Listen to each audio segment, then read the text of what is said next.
What's up, guys? Welcome to Daily Dose of Reddit. This is your host, Zach, and today's subreddit is r/EntitledPeople.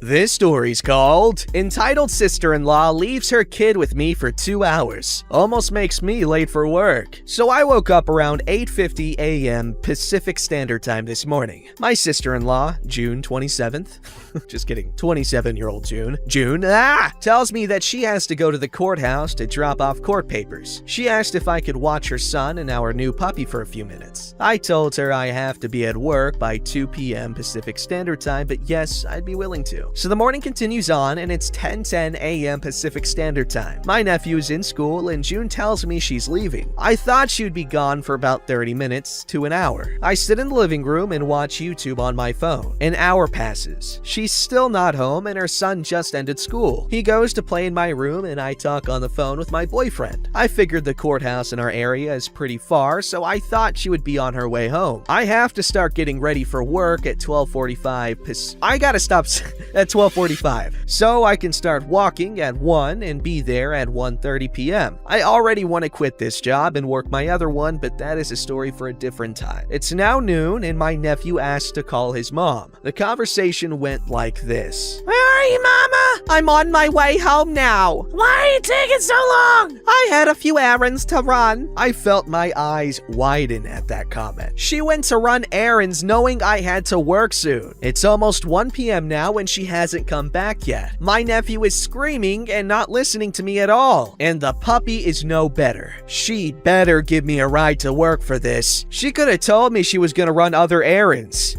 Thanks for letting me vent. So she came back at 1:40 p.m. Pacific Standard Time, and I showed up to work early. But I had forgotten to turn off the laptop she was letting me borrow, so she went into my room for whatever reason, saw that it was on, and took it out of my room and said I wasn't getting it back because it's the third time I've left it on, and she's told me about this before. I left it on because I thought it would be a few minutes, then I could watch it again. I don't have cable, so I use the computer to watch TV. She said that because it wasn't the first time she told me about it, I wasn't getting it back. God, I can't wait till they move out. What's the big deal if you leave the laptop on? Am I just stupid? I don't get it. But anyway, seems like these sisters bicker a lot.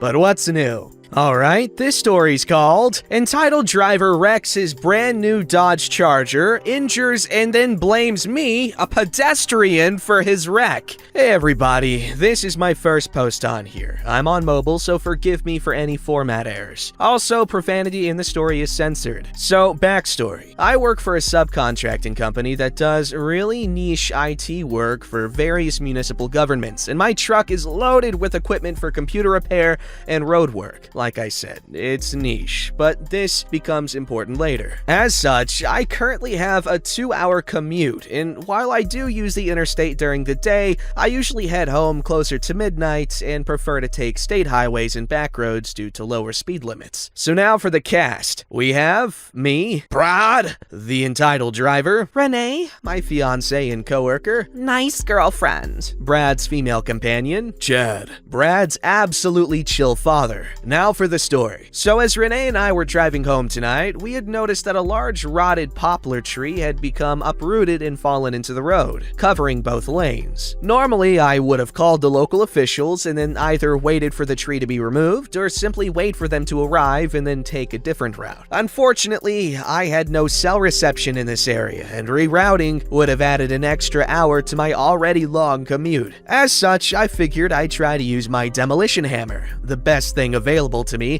to try and at least weaken it until someone came by with cell reception that we could flag down and get to call the local authorities. So I turned on our hazards, turned on our beacon, and Renee and I both put on our reflective vests and hard hats with built-in lamps. While Renee brought the tools over to the tree, I began grabbing the traffic cones to block off the road. Enter Brad. As I finished setting up the cones behind the truck, Renee began handing me the cones to put in front of the fallen tree. No sooner had I begun reaching for them when we heard the roar of a brand new sunrise orange Dodge Charger RT flying up the back road with a 30-mile-per-hour speed limit at highway speeds. I ran in front of the fallen tree, shining my flashlight on the already well-illuminated tree, and tried to flag down the Charger. It was no use. He never even hit his brakes. I dove out of the way at the last second as the Charger plowed into the tree, turning it into a horizontal fulcrum and me into a baseball, as the tree struck my shoulder and launched me about 10 feet. Yikes! I got up, extreme pain throughout my left side, and unable to raise my arm up. Adrenaline coursing through me, I ran,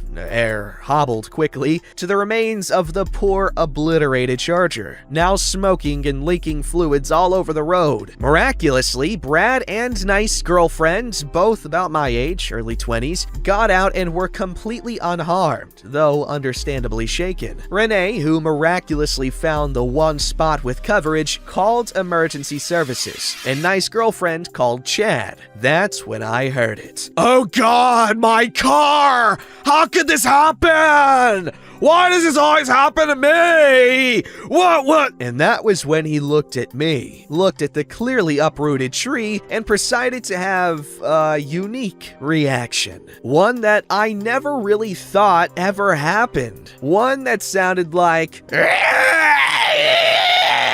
thinking maybe he's injured too. Dude, are you okay? No, idiot! Because of you, my car is completely totaled! What kind of moron cuts down a tree in the middle of a road? Actually, the tree was already there. We only got here maybe 20 or Beaver sausage! You blinded me with that flashing strobe light! Pointing at the yellow hazard beacon on my truck, which I've used for years. Actually, I think that... Shut up! All of you! I'm gonna sue you for failing to eliminate the tree properly! This is irrelevant. Trying to be nice. Well, actually, that's... If you open your mouth one more time, I'm gonna... Renee, in all of her 4.5-foot glory. Enough! It's not his fault that you clearly acquired your driver's license in a Happy Meal. That tree is very well illuminated. You clearly weren't paying any attention and you hurt him. Look at him, he's limping, idiots! You're the one who ought to be apologizing for that stunt you pulled and the mess you made. Silence. Deathly unnerving silence as Brad stood slack-jawed and making a strange choral noise. Suddenly, Brad goes on an absolute rampage, kicking and throwing my cones, tools, and various other items from and around my truck into the forest and off the road's 15-foot embankment. I wish I could tell you more, but it was about that time that Chad arrived along with first responders. We gave statements, and I spent the rest of the time being checked out by emergency medical services. I'll update you tomorrow after his insurance company calls me. Update 1. I have not yet been contacted by his insurance company and have slept for most of today. My arm and leg are more sore today, and there's an odd crunching sound in my shoulder. I will be getting a copy of the police report tomorrow, and I will be seeing my primary care physician first thing in the morning. I'll update you guys tomorrow. Damn, man, that could have been way worse than it ended up being. Hopefully you fully recover, man, because geez. Movies make injuries like that seem so trivial. They just get up and keep going like it's nothing, and they don't, maybe just some light bruising. But damn, being whacked by a tree and being freaking flown 10 feet, damn, wild stuff. This story's called Female Classmate Pops Off at Me for Telling Her That We Were Not Going to Continue Doing Her Part of a Project. For some context, my science teacher gave us a project where we have to plan a green city. Now, me and my friend, who I'm going to refer to as Jonah, has been put in a group with your typical football player and hot Cheeto girl, who are both entitled. Football boy. Entitled girl. Now, for the story of what happened today. Today was rough for me, and it being Monday after Thanksgiving break, I was pretty exhausted since Jonah and myself had to do most of the project planning ourselves over the break, while Football Boy and Entitled Girl both were posting on their Instagram and Snapchat about their break.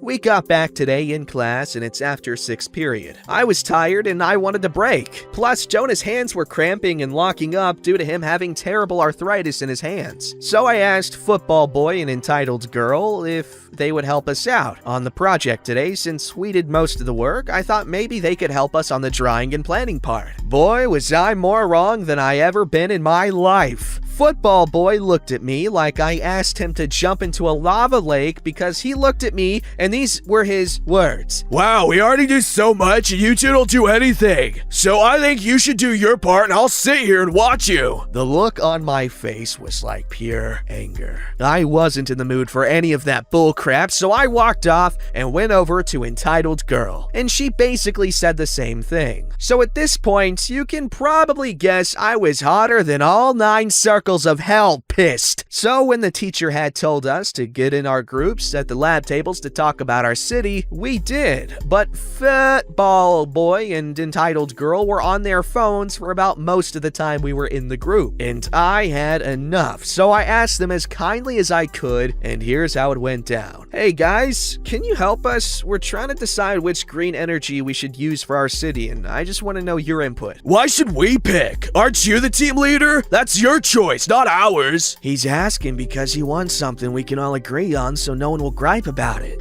Well, he's still the leader and he hasn't done any work, so let this be his only thing we do. Beaver sausage, because we both spent at least 30 minutes a day during our Thanksgiving break to finish both of your parts of the project, and ever since we started, you two haven't done anything besides being on your phones the entire time. Yeah, so? So, the point is that this is a group project, not a 2-person project. I need you guys to at least help with the drawing, because Jonah's arthritis is flaring up again, and it hurts him to use his hands at the moment. Only old people get arthritis, and Jonah isn't old. Now he can quit faking. He's basically being lazy. I'm basically through at this point. No, he isn't! He's been having it since I met him. Wow, sensitive much? I bet this is why you don't have a girlfriend. How do relationships and projects even mix? No, Entitled Girl. He's one of those weirdo kids who would screw an anime body pillow. Those have nothing to do with our project. You two haven't done anything since we were assigned this, and I don't care if you two get mad, but unless you do some big part of this project, forget getting any credit for it. And knowing you two need this grade as much as I do, I suggest you get over your freaking selves and do something, please. So to make the end short and sweet, Facebook... I knew I was going to do it at least once. Football Boy and Entitled Girl were given 0s for group participation and 5 daily grades, while me and Jonah both got at least an 89 for doing the work. Should I update this tomorrow or leave it be? Ah, man. That's unfortunate. Group projects are annoying, because, I mean, I like group projects because I like people, and like, you know, I get to show off how smart I am. Just kidding, I just end up doing most of the work, or did when I was in school. But, yeah, don't take advantage of your group partners like that. Obviously, I don't need to tell you guys that because we're not stupid 13-year-olds here. I mean, if we do, then I'm not gonna be happy because 13-year-olds suck. Wow, look at this. Entitled Girl and Football Boy tried to make it seem like I didn't do anything, but I had proof, and now they are both failing the classes. Now, many people asked for an update. Well, here you go, and I'm gonna make this short and sweet. So today we all had to present the project, and I was pissed from yesterday, so I decided that I wasn't gonna give them any credit. And while some of the students were presenting, I was finishing our slides. And at the end, we had to give our overall group participation grade for each member, and when I presented the fact that they didn't do anything and gave proof in 2 slides afterwards, the looks on their faces were of pure anger, shock, and fear. Football Boy grabbed my shirt collar and threatened me to give them the credit they worked hard for. I simply told him, hey man, it is what it is. You do bullcrap moves, you get bullcrap results. Deal with the shiny egg goose for a major grade. Entitled Girl was yelling at me to add her credits, and I basically told her the same thing. But hey, it had to be done. If they didn't work on it, why give them the credit? I just want to thank everyone who commented on my last post and got my first part of the story past 100 upvotes. It's the first time I've ever had a post get past 10 upvotes, and it makes me happy. So thanks again, and I have more stories for the future. Now I hope everyone had a great and safe day, afternoon, night. Take care. Wow.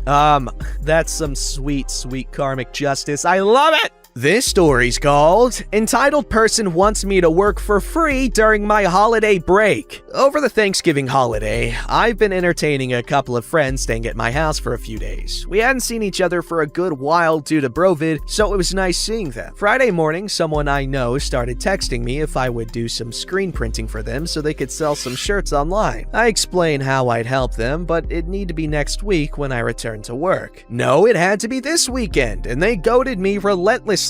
I'm close to giving in just to get them to leave me alone. I'm trying to play Jackbox, which requires a phone, and it's kinda hard when your phone is blowing up with text. Seeing it's gonna be at least 1 to 2 hours just driving, I asked if they'd buy me some fast food I could eat on the drive from picking up the shirts to going to my printing studio. They scoffed and reminded me we weren't dating, and then talked about how much I'd be cutting into their profits with that request. The only thing they've had to pay for was shirts and shipping, to my knowledge. I then asked for $20, since asking for some cheap food somehow meant romantic intentions, and reminded them this is taking hours from a day I had set aside to hang out with friends I hadn't seen, not to mention gas money. They were livid and sent a wall of text basically saying I was madly in love with them and using this as a way of screwing them over. They give someone else my future business, I have tons of issues, I need to go to therapy, etc, etc. I then blocked them on all social media. I was kinda upset from the whole ordeal, but my friend staying with me thought it was hilarious and got me out of feeling bad. That's nice, but